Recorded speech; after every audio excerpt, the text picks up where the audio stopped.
Live from New Delhi, you're watching DD India News Hour, India's voice to the world. I'm Mark Lin. Namaskar. Coming up in the next hour. EU leaders weigh Ukraine peace plan as US and Kiev unveil a revised framework amid mounting war pressure.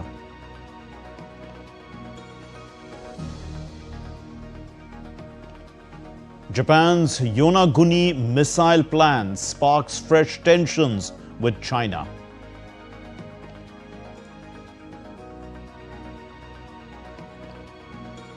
Ayodhya readies for historic Dhwaj hoisting at the Ram Mandir in the presence of Prime Minister Narendra Modi.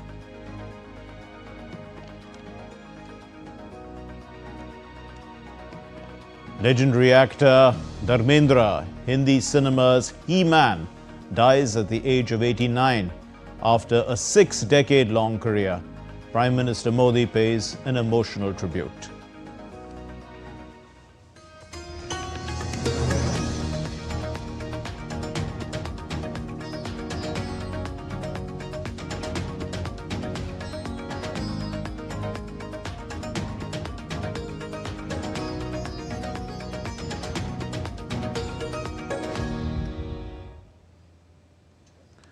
EU leaders gathered in Luanda on November 24 to discuss Ukraine peace efforts as US and Ukrainian negotiators in Geneva unveiled a refined peace framework.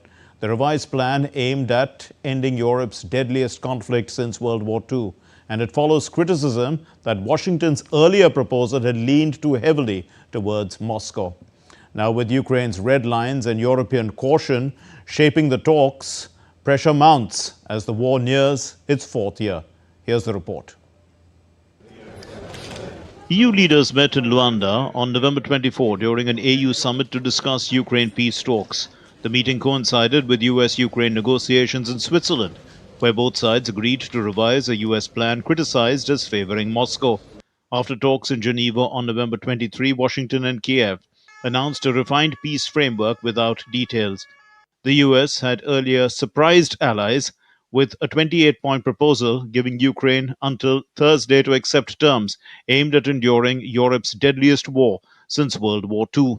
Right now, we are at a critical moment, and we are working closely with the United States, with European partners, with many others to define steps that can end Russia's war against us, against Ukraine, and bring real security.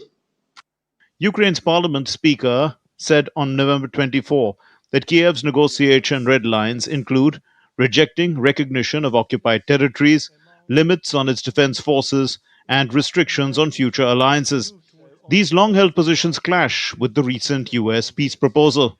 At the Crimea Platform Summit in Sweden, Ruslan Stefanchuk added that EU and NATO membership must be part of Ukraine's security guarantees. Ukraine is ready for substantive negotiations on ending the war, including at the level of leaders. At the same time, we must designate the Ukrainian red lines, which no one has the right to cross, neither physically, nor legally, nor morally. Swedish Foreign Minister Maria Malmer Stenergard told the summit that lasting peace requires Ukraine's borders remain intact and its military free of limits that could invite Russian aggression. Ukraine has offered full, unconditional ceasefire. Russia has not. Ukraine has always been ready to negotiate. Russia has not. Since Russia has not changed its position, neither has Sweden nor the EU. Our position remains that to achieve a just and lasting peace, borders cannot be changed by force. There cannot be limitations on Ukraine's armed forces that will invite further Russian aggression. The US and Ukraine's refined peace framework emerged from Geneva talks, revising a US plan criticized as pro-Moscow. The update adds Ukrainian demands and addresses core strategic requirements, though details remain unclear, especially on security guarantees. Ahead of consultations, the EU voiced caution. Let me be clear. Sweden will not recognize Russia's illegal annexation of Crimea or any other part of Ukraine's territory. We will not reward aggression. President Trump gave Ukraine until November 27 to accept the plan. European powers proposed changes to counter pro-Moscow bias.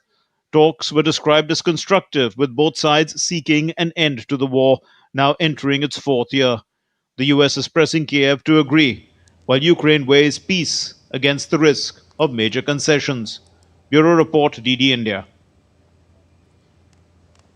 Leaders from Europe and Africa convened in Luanda on Monday for the 7th EU-AU summit, marking 25 years of partnership. The EU President Ursula von der Leyen announced major new investment commitments and reaffirmed Europe's support for peace and security across Africa. But the discussions, they unfold amid protests as well as global uncertainties, adding pressure on both sides to deliver meaningful outcomes. Nishchoy Roy reports. As global alliances face a new test, Europe and Africa are choosing dialogue. Leaders met in Luanda for the 7th EU-AU summit, making 25 years of partnership and 50 years of independence for several African nations. Co-chaired by Angolan President João Lourenço and European Council President Antonio Costa, the summit focuses on promoting peace and prosperity through effective multilateralism. Kicking off deliberations in the Angolan capital, EU President Ursula von der Leyen reaffirmed Europe's long-standing economic ties with Africa. She announced fresh investment commitments across key sectors, underscoring that Europe remains Africa's largest trading partner. And that's what the forum is about today. Building stronger ties between our industries, our businesses, but of course between our people. Since our last summit indeed in 2022, the global environment has become harsher, but the relationship between Africa and Europe has only grown closer. Europe is Africa's largest trading partner. Von der Leyen highlighted the EU's plan to boost investment by €150 billion by 2027, signaling a renewed push to drive sustainable growth, infrastructure expansion, and digital transformation across the continent.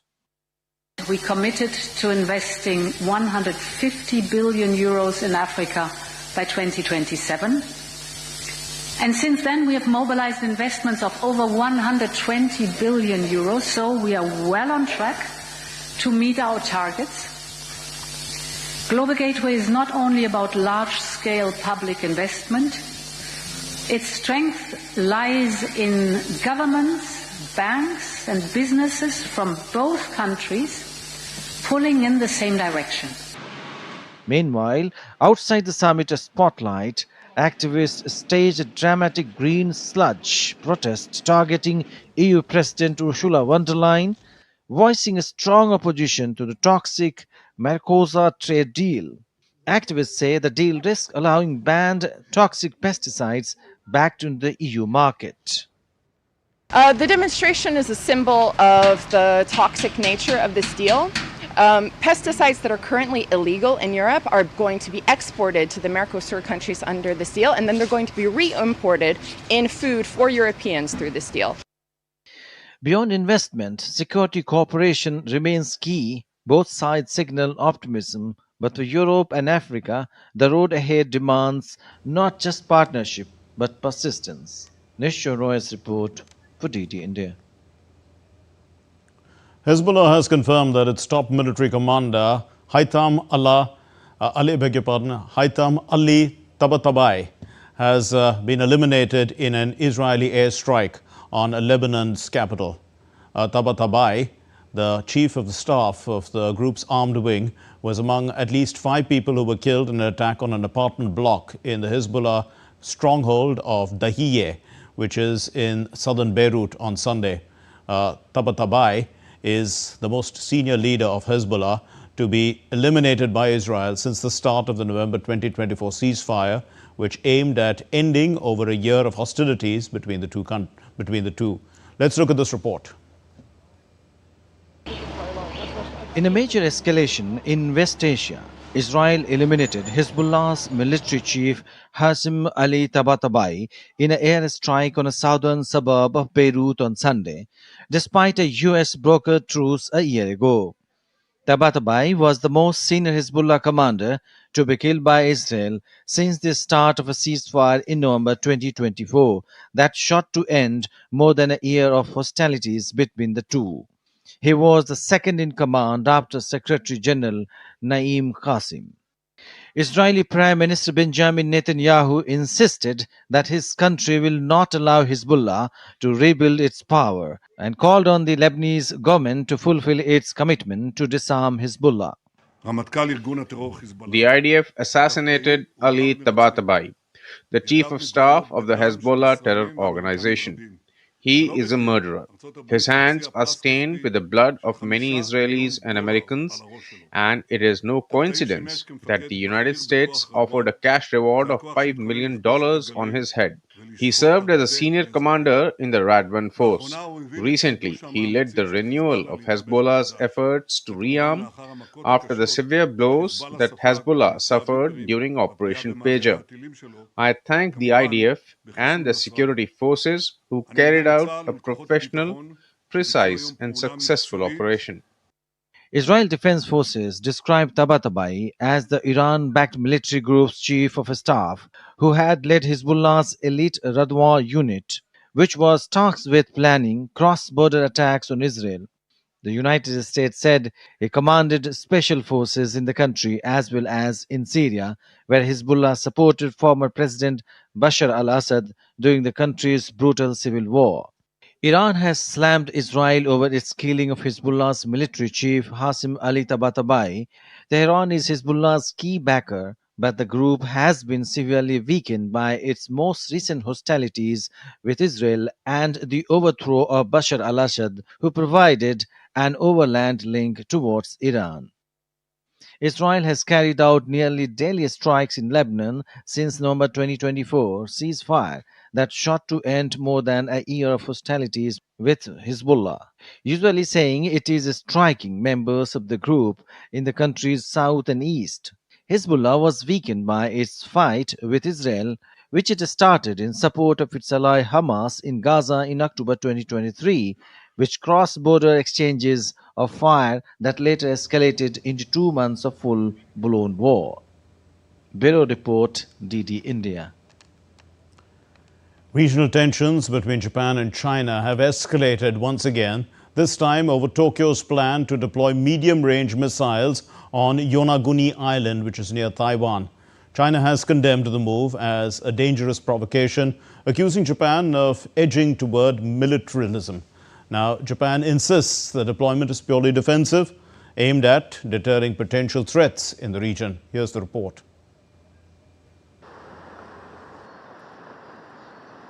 The territorial dispute and sharp remarks by leaders continue to fuel tension between Japan and China as Beijing on Monday criticized Tokyo for moving ahead with plans to deploy medium-range missiles on Yonaguni, an island just 110 kilometers from Taiwan.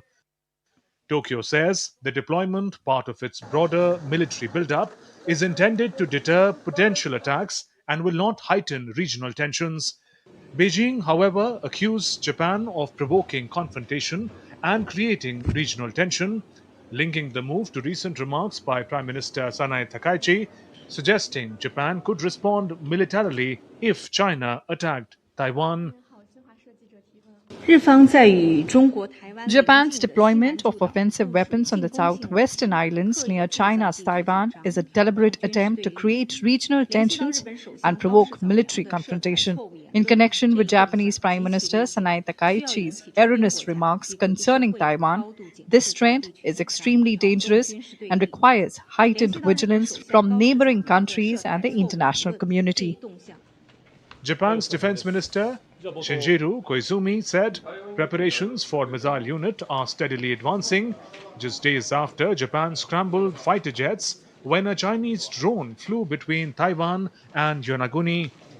The medium-range surface-to-air guided missile unit planned for deployment at Camp Yonaguni is force dedicated to protect the island's security. We believe its deployment will reduce very possibility of armed attack against our nation and do not consider the argument that it will heighten regional tension to be accurate.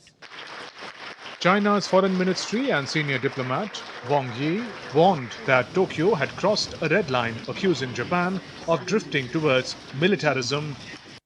Taiwan, meanwhile, said Japan has the right to strengthen defenses on its own territory and that the deployment helps maintain stability in the Taiwan Strait. Rabindra Chauhan's report for DD India. Well, still to come here on DD India News Hour. The French Prime Minister insists the deficit must stay below 5% of GDP as the Senate debates the budget.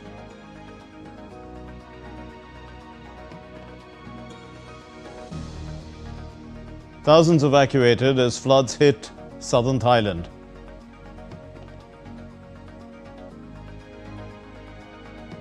Suicide bombing kills 3 and injures at least 5 in Peshawar in Pakistan.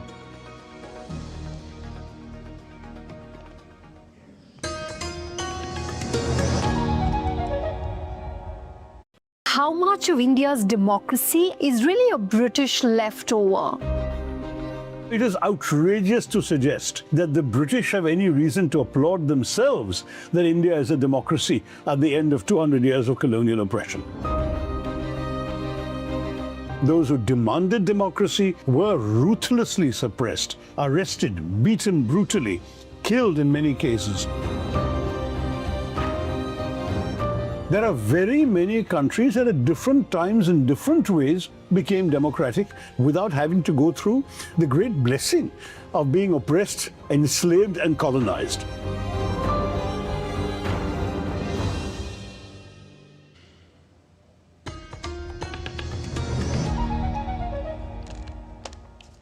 You're watching DD India News Hour. I'm Mark Lynn. European Union ministers are looking to urge top US trade officials on Monday to cut US tariffs on EU steel and to remove them from EU goods. The US Commerce Secretary Howard Lutnick and the US Trade Representative Jamieson Greer, they will meet EU ministers responsible for trade on their first trips to Brussels since taking office. The EU ministers, they plan to discuss stressing the pressing trade issues, including the Chinese rare earth issue as well as chip exports restrictions. But we also recognize that more work lies ahead, especially on steels and derivatives, where we seek both to reduce tariff and to confront global overcapacity together. And this is a priority area for the EU, as recently demonstrated by the adoption of our steel regulation to help restore balance to the EU steel market. And finally, we discussed the forward-looking agenda, including critical minerals, where we share the goal of securing reliable supplies while strengthening our respective industrial base. The French Prime Minister, Sébastien Lecornu, is urging lawmakers to pass the 2026 budget by the end of the year after a divided National Assembly rejected the tax provisions of the bill. Lecornu says that he will hold talks with political parties in the coming days, stressing that next year's budget deficit must stay below 5% of GDP, a slightly looser target than the 4.7% proposed in the draft. We must, within the overall budgetary framework, maintain a deficit target of less than 5% of GDP. This is an absolute priority. We must also be wary of a situation in which, on the one hand, there are taxes that do not exist and that have made the proposal somewhat insincere and impossible to vote on in the National Assembly. And on the other hand, saving measures that could be equally insincere and equally non-existent. A suicide bombing killed 3 Pakistani paramilitary personnel at the Federal Constabulary headquarters in Peshawar today. According to officials, one attacker detonated explosives at the gate, while security forces shot dead 2 others. 5 personnel were injured in the blast, which occurred in a crowded commercial route.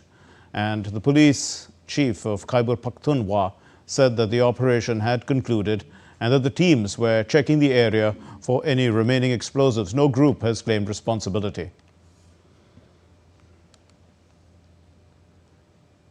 Days of relentless rain have triggered deadly flooding across southern Thailand as well as Malaysia. At least 8 people have been killed in Thailand, and thousands in neighboring Malaysia have been forced into evacuation centers. Waist-deep flood waters have swamped 10 provinces in Thailand. Thailand's disaster agency says that more than 700,000 households have been affected since last week, and emergency teams have been deployed. They've deployed boats and high clearance vehicles they've rushed in food, water and medical aid. The Thai Prime Minister has ordered more water pumping machines to be sent into the worst hit zones, insisting that relief must be adequate, comprehensive and timely.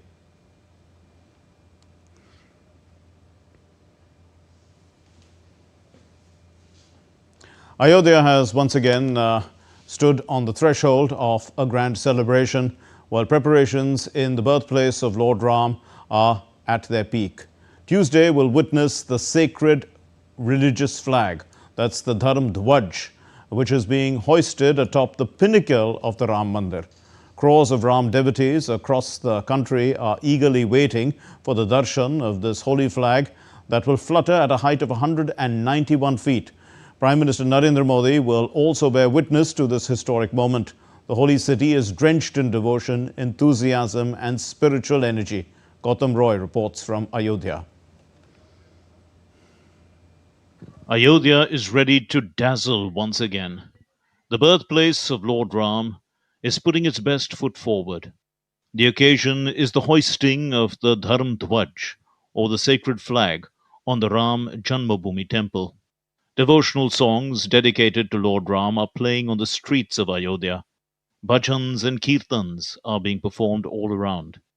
On Tuesday, at an auspicious moment, the religious flag will be hoisted atop the Ram temple at its highest point. The entire city of Ayodhya has been adorned like a bride for the occasion. Flag hosting ceremony on the top of the main temple. Main temple means Ram Janmabhoomi temple.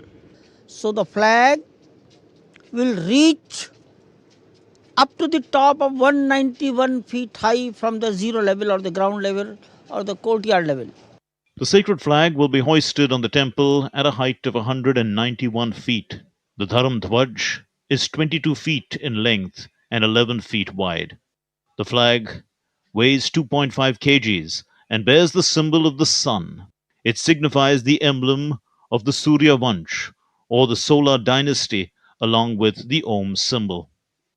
Prime Minister Narendra Modi will participate in this ceremony along with RSS Chief Dr. Mohan Bhagwat.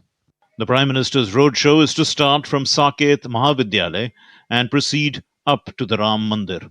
Amid the chanting of Vedic mantras, the saffron-coloured flag will be hoisted on the temple's pinnacle. An atmosphere of celebration and enthusiasm prevails throughout Ayodhya regarding the flag hoisting program. The hoisting of the flag symbolizes that the temple is now complete. It is the symbol of dedication, samarpana. So it is a very pious flag. This is the significance of this flag. And the ceremony indicates that the construction of the main temple is more or less complete. Temple work is complete. Uttar Pradesh Chief Minister Yogi Adityanath has also written a letter to the people of the state. He has said that Ayodhya has regained its glory through the sacrifices of countless saints, Ram devotees and warriors. Lord Ram is among the most revered deities in the 33 types of deities, gods and goddesses in the Hindu faith. The completion of a temple in Ayodhya at his birthplace is of tremendous significance to those who not only follow the religion, but also the belief that Ram is truth, Ram is sacrifice, he's valor, and also the fulfillment of the destiny of the greatness of India. With camera person Sunil, Gautam Roy, Ayodhya, DD India. Well, the Ram Janmabhoomi Temple is a sprawling complex with multiple places of worship, with other facilities and attractions as well. Among its unique features is a temple dedicated to Lord Ram's brother Lakshman, as well as 7 venerated figures like Maharishis and Ma Shabri, who are also from the same era. Gautam Roy has got us all this in an overview from Ayodhya. Take a look. The sacred flag hoisting in Ayodhya will not only signify the completion of the Sri Ram Janmabhoomi temple, but the entire temple complex is dotted with places of worship, and one of them, quite unique, is right here in front of us. It's called the Sri Sheshavatar Mandir. It is perhaps one of the few, if not the only, temple dedicated to Lord Lakshman, the younger brother of Lord Ram, who went along when Ram was banished from the kingdom of Lord Dashrath, King Dashrath. He went along with Lord Ram's wife, Sita, and him, although he was not banished himself. And Lakshman is believed to be the incarnation of Sheshnag, Lord Sheshnag, the king of serpents. And this is a temple dedicated to him. And further to the south, there is Sapta Mandir as well, which is about all the people who were there in the time of Lord Ram himself. They were Maharshis, and there were revered figures like Devi Ahilya and Ma Shabri as well. And also we had other people associated with him. There are temples dedicated to them here as well. And they will serve as, well, global attractions for people to again come and visit this temple complex, one of the most revered Hindu places, destinations of worship in the world. With camera person Sunil, this is Gautam Roy in Ayodhya for DD India. Well, the Ram Janmabhoomi temple is replete with beautiful idols of several gods and goddesses and other revered saints and other figures in the Hindu pantheon. And Gautam Roy has spoken to one of the sculptors involved in the divine work. He's to find out how it feels actually to be at this juncture when the temple has reached its completion. Take a look. One of the arresting, indeed, very, very standout feature of this Ram Janmabhoomi temple in Ayodhya, which has multiple temples really, is the idols which extremely captivate all the devotees and visitors here. And we have a set of people with us, 2 of them, father and son, in fact, duo, who have made a lot of these idols. We have with us Prashant Pandey and his father, Satyaprakash Pandey. Thank you for speaking to DD. Just Satyanarayan Pandey, I'm sorry, thank you. Could you tell us how did this come about that you were involved in this project to the extent that you've been? Tell us about that as well. Yeah, first of all, Jai Shri Ram to everyone. So we were very fortunate as in from the 3 generation of sculptor, as in family of Pandey Murti Mandar Jaipur. We have tried hard to, always, and this is a place which call like you have to be in the nails of a god. Like Rama, if you can be in the heart of everyone. So we started this journey from, starting from the Ram Lala. We are among 3 artists who made the Ram Lala. We have made it in white.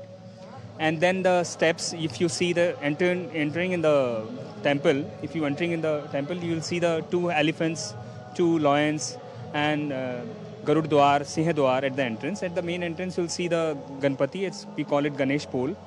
Then you go inside at the ground floor. If you see the left and right, you'll see the Ganeshji and Hanumanji over there with the Jai Vijay panel.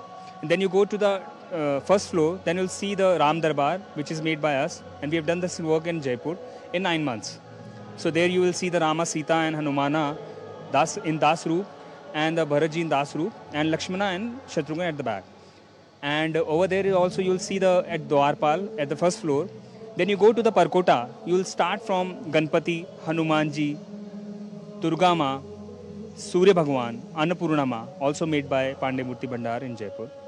Then if you go to Saptrishi Mandap, Sapt Mandap, then you'll see over there the Rishi Valmiki, Vasisht, Vikramaditya, Ahilya, Sabrima and Nishad Raj over there. So we have tried to give our, soul, our effort and experience, what we can do. So if you go and have a darshan, if you feel that the God, the Bhagwan and the sons all are talking to you, we feel that our role is over. There you have it. That's the kind of feeling that most people walk away with, even those involved in the project itself, who sometimes have a dispassionate view of the work that they do. Here it's completely different because the feeling is all about Lord Ram himself. With camera person Sunil, this is Gautam Roy, Ayodhya, DD India. Still to come here on DD India News Hour. We'll get you expert analysis of the latest peace push by the US to end the Russia-Ukraine war. Afghan Taliban Commerce Minister visits New Delhi to boost trade ties with India.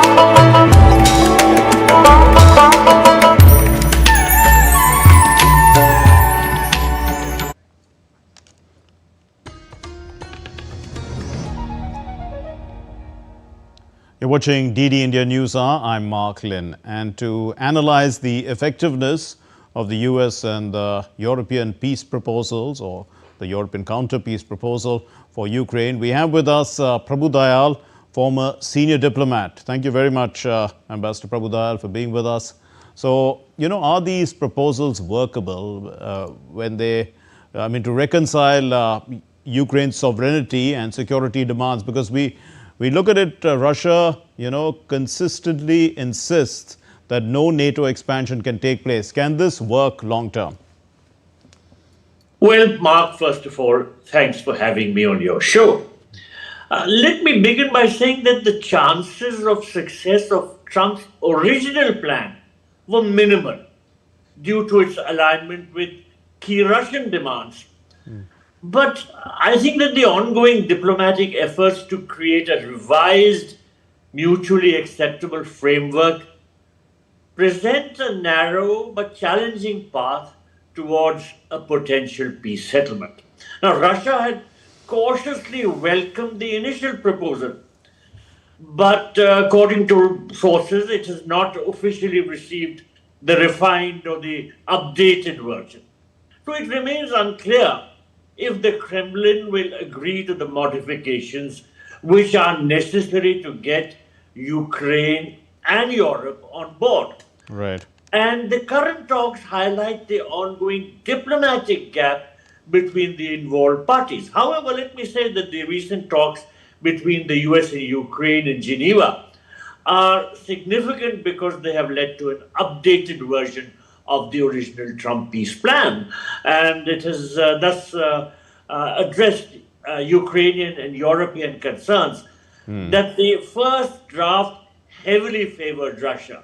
Now, these talks in Geneva highlighted a major diplomatic push by the US to end the war, while Ukraine sought to ensure that its core interests are duly taken care of in any potential agreement. Now, the chances of success for Trump's original Ukraine-Russia peace plan appeared very low due to major opposition from Ukraine and its key European allies. There were four major obstacles.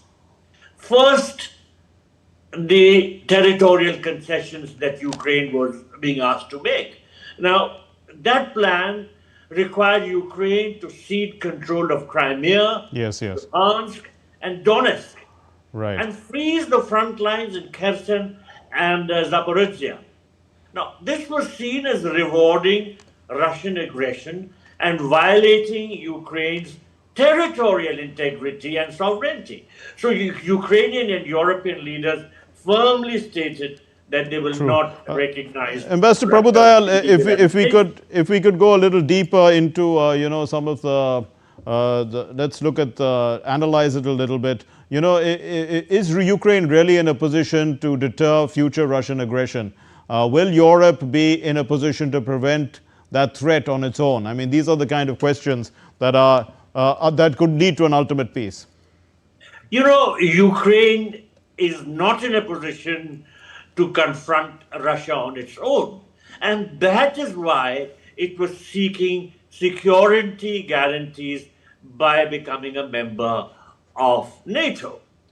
It wanted to have that security umbrella in case of any Russian attack. And that is why the Russians were opposed to Ukraine joining NATO. Now, what President Trump suggested in his original peace plan was that Ukraine should agree not to apply for NATO membership. And in fact, NATO should put down in its statutes that it will not allow Ukraine to become a member. Now, this was unacceptable both to NATO and to Ukraine. Of course, in the original plan, President Trump said that he would offer security guarantees to Ukraine.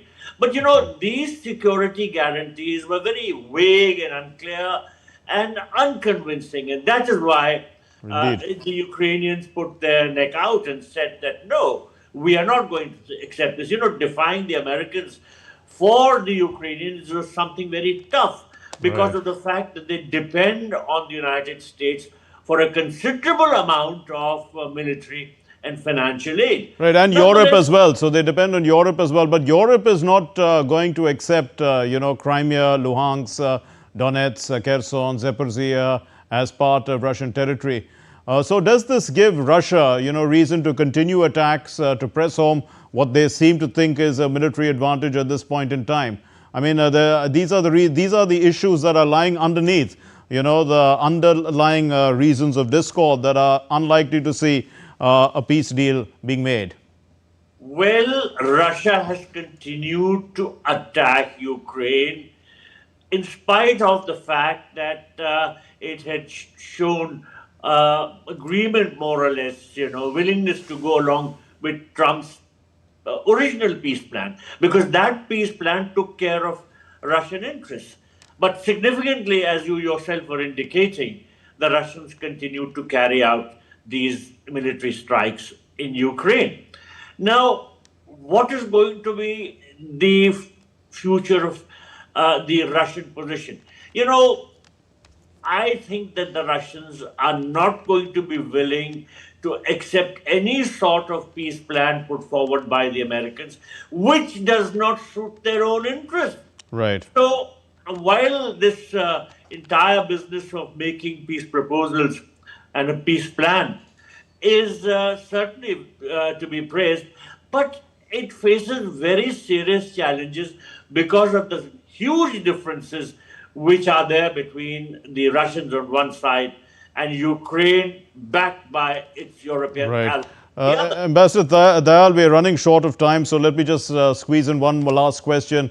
Even if any of these proposals are workable, that are put on the table, who's going to monitor compliance? I mean, will it have to be the US and NATO who will have to do that? And will that lead us back to square one? Because that's what the Russians don't even want from day one. The question of monitoring the agreement will come after the initial aspects of the agreement are agreed to. I'm sure that the Ukrainians definitely have it at the back of their mind that if they agree, there should be some sort of monitoring mechanism. But the first stage has to be crossed first, which is to get both parties to agree to the peace plan which the Americans are putting forward. Indeed. We'd have to leave it there. Thank you very much, Ambassador Prabhu Dayal. Thank you for unpacking that, putting it into context for us. Now, moving on to our next story, Afghan Taliban Minister for Industry and Commerce, Al-Haj Nuruddin Azizi, is on an official visit to New Delhi, aiming to strengthen bilateral trade and investment ties with India. Addressing a press conference, Afghanistan's minister said that countries agreed to appoint commercial attaches to their respective embassies in Kabul and New Delhi within a month to boost trade coordination.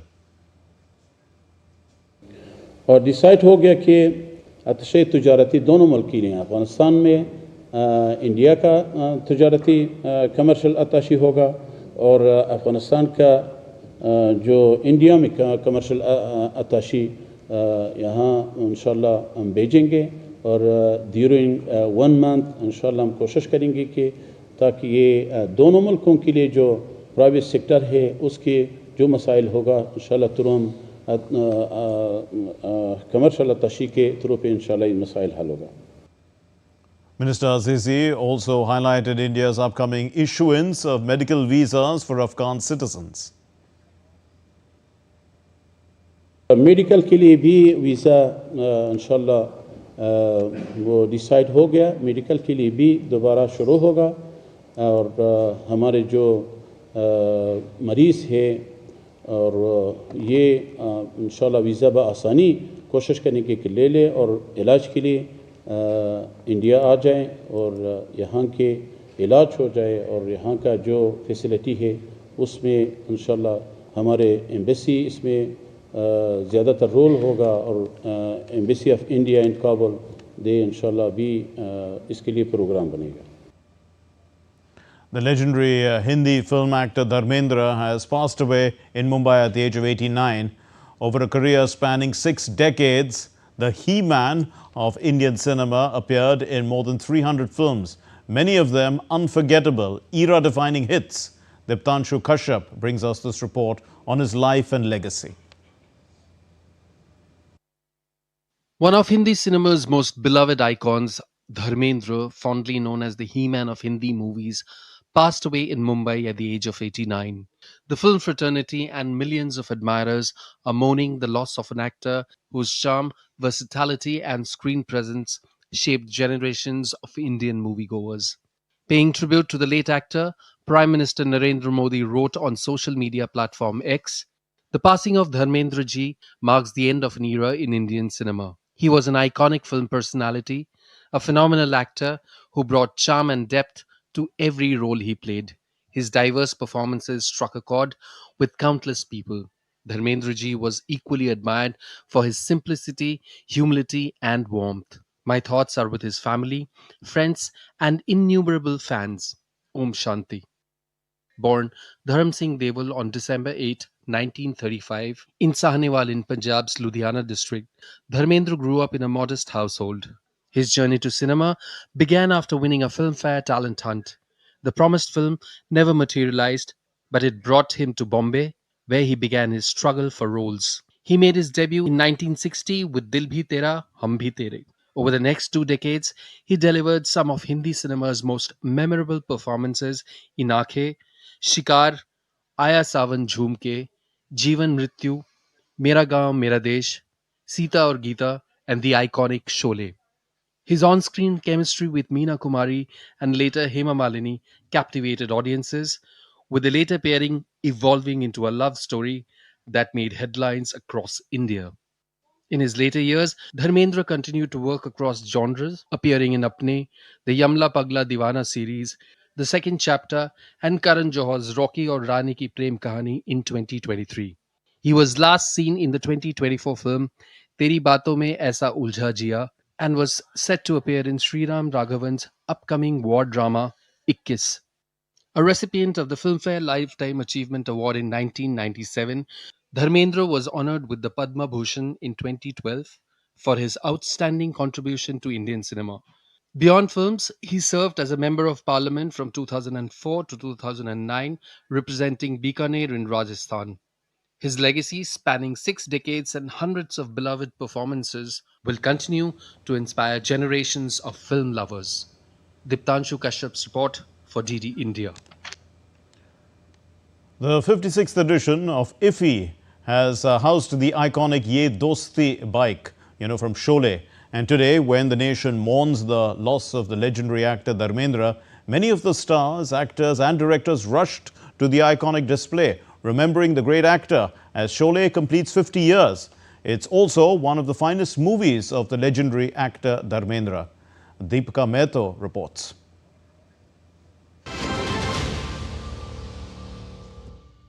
As IFFI was already celebrating the 50 years of Sholay, the 50 years of friendship, the 50 years of how Dharmendra and Amitabh Bachchan got onto the screens and created a rage, we got a news that legendary actor Dharmendra passed away.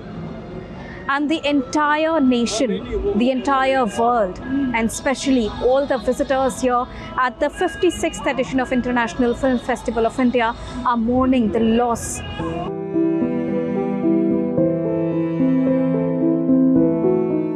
Well, the passing away of actor Dharmendra sent a wave of sadness across the country, with fans, colleagues and stars from the industry deeply shocked with the news. Actor Dharmendra made his debut in the year 1960 and quickly became a superstar. He was known for his versatility, mastering roles from the romantic hero to the tough action star. His career boasts over 300 films, many of which are considered as classics today. Some of his memorable performances include the iconic role of Veeru in the cult classic Sholay, as well as memorable performances in Phool Aur Patthar, Sita Aur Geeta, Chupke Chupke, Dharamveer and Pratigya. This is an irreplaceable loss to not only the country but the entire world. Right now, the bike that you are seeing in front of us is exactly the bike on which the legendary actors Dharmendra and Amitabh Bachchan rode during the super hit film Sholay. This has been restored specially at the 56th edition of International Film Festival of India and talks about the rich history that Indian cinema has. This is one of the restored items that we can see at IFFI, and now this becomes a history, this becomes a legacy.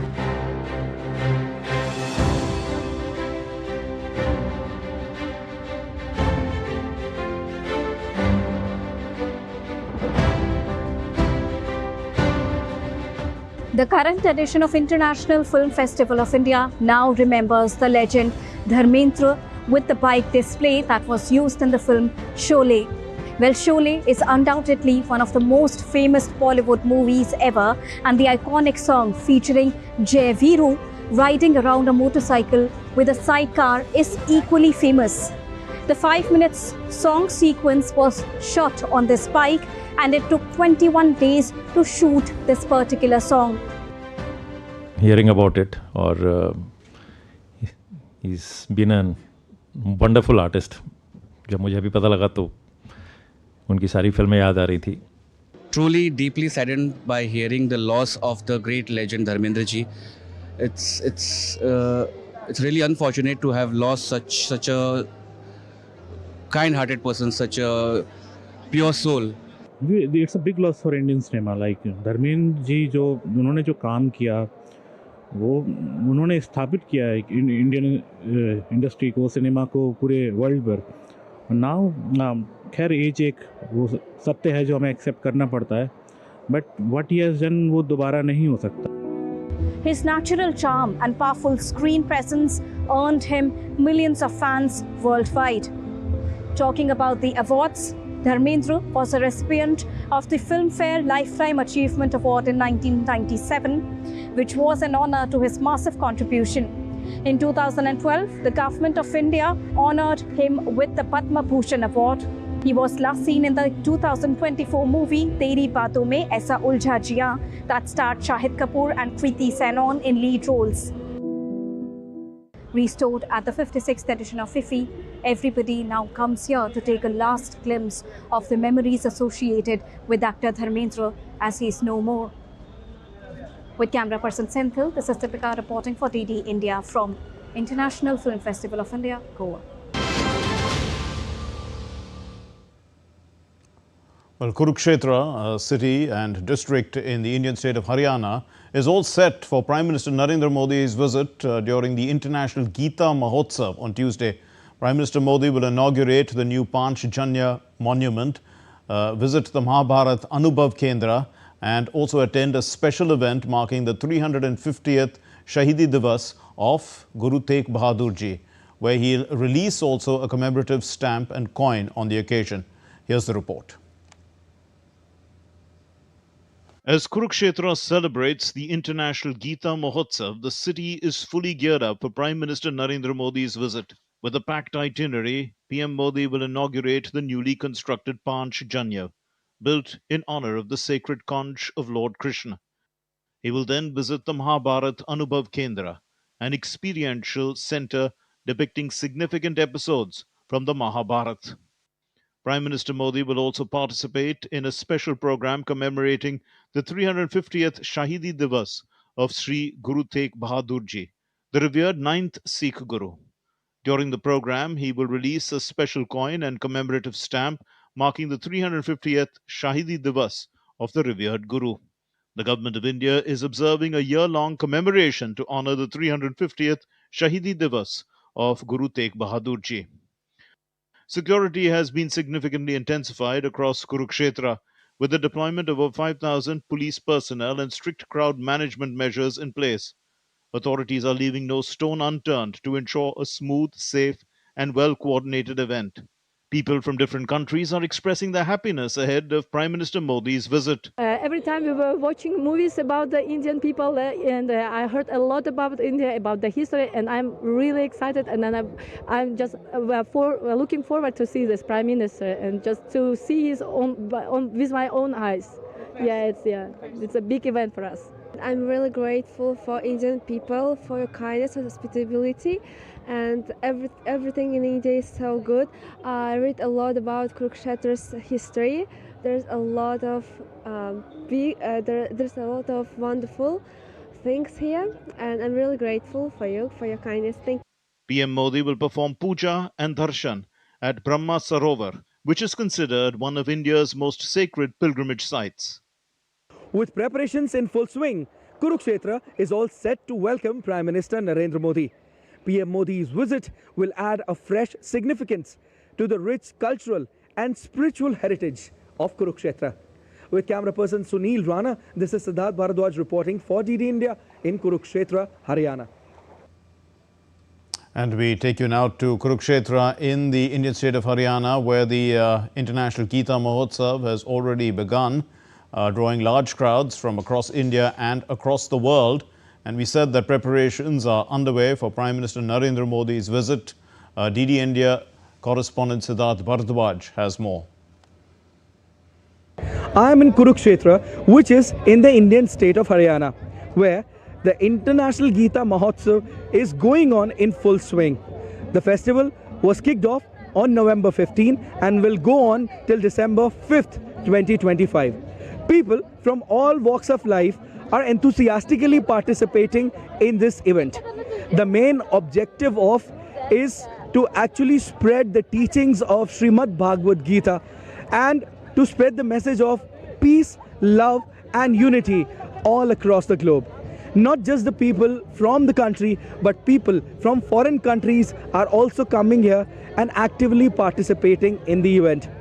Ahead of Prime Minister Narendra Modi's visit, the security here is really tight, as Prime Minister Narendra Modi will be performing puja and darshan at Brahma Sarovar, which is considered as one of India's most sacred religious sites. And there is an additional deployment of security ahead of Prime Minister Narendra Modi's visit. Over 5,000 security personnel have been deployed ahead of Prime Minister Narendra Modi's visit to Kurukshetra. This time, the partner state is Madhya Pradesh, and the authorities are leaving no stone unturned to make sure that everything goes in a smooth-line manner. With camera person Sunil Rana, this is Siddharth Bharadwaj reporting for DD India in Kurukshetra, Haryana. You're watching DD India News Hour. Let's get you the sports news now. And South Africa are in the driver's seat after the third day's play in the second and final test against India in Guwahati. The visitors ended day 3 with a lead of 314 runs. Now South Africa are 9 down. South Africa, they actually have 26 runs on the board, at stumps. Marco Jansen had run through the Indian batting earlier in the lineup, and this is one after another. The Indian batsmen fell, and the whole of India was all out for 201. India suffered a dramatic batting slide, in fact, because India was at 95 for 1 at one stage, but then they reached 201 all out. But Yashasvi Jaiswal batted well, so did Washington Sundar. They provided some notable resistance. Kuldeep Yadav battled hard for, he faced the ball well, and he actually took 134 balls to hit 19 runs, thereby occupying the crease for more than 20 overs and, making the South Africans work to get him out. Washington Sundar and he added a gritty 72-run partnership for the 8th wicket after India slipped to 122 for 7. Marco Jansen ended up with 6 wickets and the off-spinner Simon Harmer returned with figures of 3 for 64. South Africa won the first test in Kolkata by 30 runs and they are now well positioned to push for a rare series victory in India.